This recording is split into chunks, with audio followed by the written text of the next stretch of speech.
Assalamualaikum warahmatullahi wabarakatuh. Kami dari kelompok 14 akan mempresentasikan proyek machine learning yaitu prediksi klaim asuransi mobil menggunakan klasifikasi dan keyword post validation. Beranggotakan 2 orang, di mana saya sendiri Fahri dan teman saya TR Syahrawi. Jadi langsung saja di sini kami menggunakan dataset car insurance claim pada proyek kami dengan karakteristik 100 data, 10 fitur, dan 1 target. Targetnya itu 0 sama dengan tidak klaim dan 1 artinya klaim.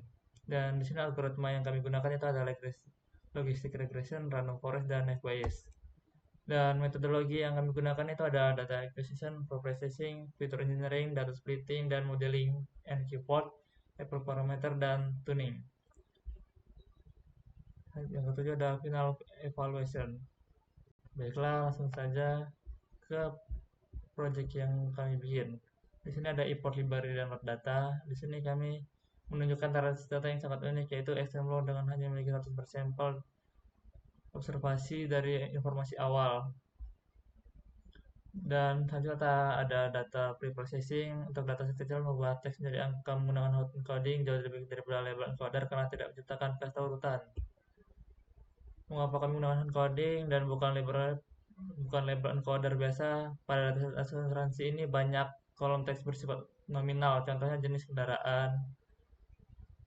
Jika kami menggunakan label encoder, kategori tersebut akan diubah menjadi angka bertingkat seperti 0, 1, dan juga 2. Yang ketiga itu ada fitur engineering. Di sini kami menciptakan fitur interaksi baru bernama total risk event. Fitur ini merupakan hasil penyumbang linear antara riwayat tilang akibat pengebut dan riwayat kecelakaan masa lalu. Dan keempat ini ada pemisahan data dan scaling. Di sini kami bagi data dengan proporsi 80% untuk pelatihan dan 20% untuk pengajian. Dikarenakan ukuran data yang kecil, parameter certify diaktifkan untuk memastikan rasio klaim pada data trend dan dataset terbagi secara adil dan seimbang. Dan di sini yang selanjutnya ada modeling dan evaluasi. Karena datanya hanya 8 baris, volume hanya 1 kali split bisa sangat menyesatkan. Makanya kami gunakan Qport agar model dievaluasi secara berulang dari berbagai sisi data. Dikarenakan data testing menyisakan 20 baris, melakukan pengujian metode split biasa akan menghasilkan matriks akurasi yang bias dan tidak stabil. Oleh itu, kami menerapkan 5-fold cross validation.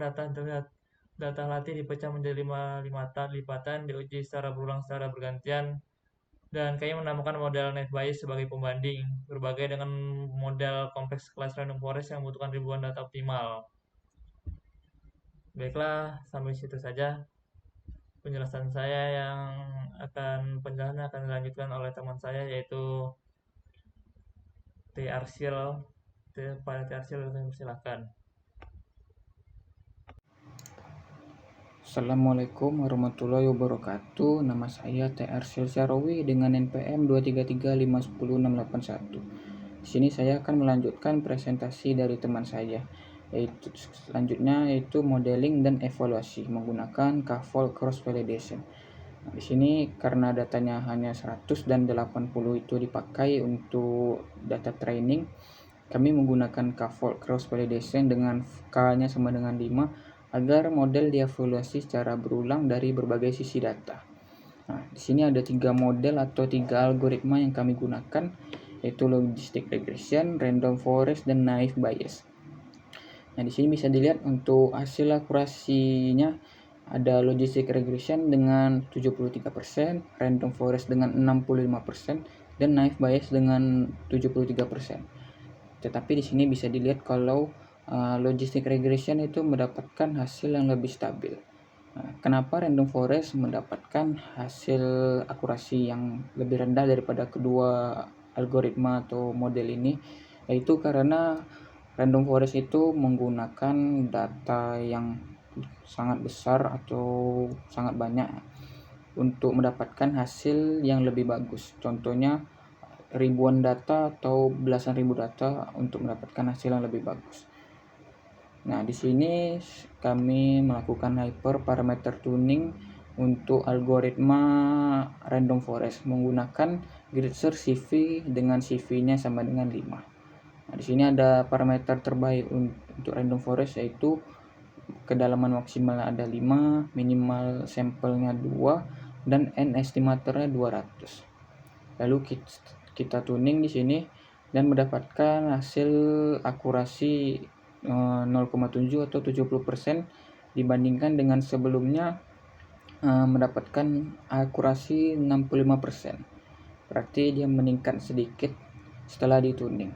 Dan F1 score-nya 0,72.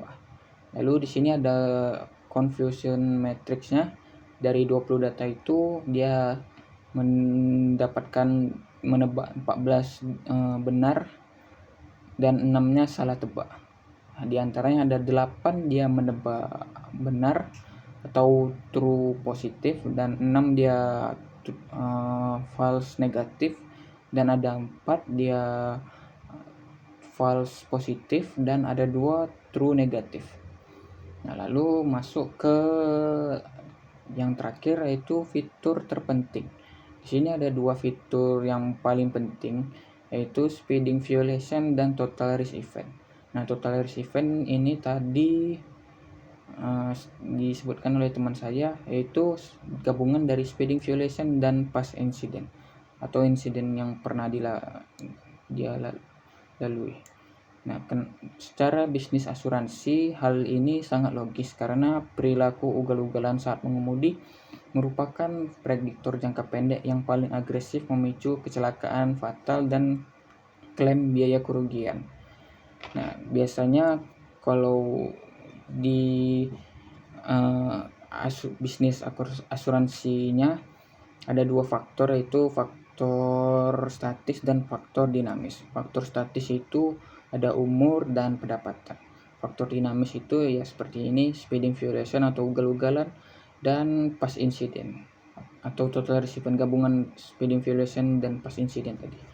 Nah, seseorang bisa saja mempunyai pengalaman berkendara lebih dari 30 tahun atau 40 tahun, yang dimana dia sangat mahir, tetapi bisa saja dia sering ugal-ugalan dan sering melanggar lalu lintas, yang dimana itu salah satu faktor paling penting penyebab kecelakaan dan paling sering melakukan klaim biaya asuransi.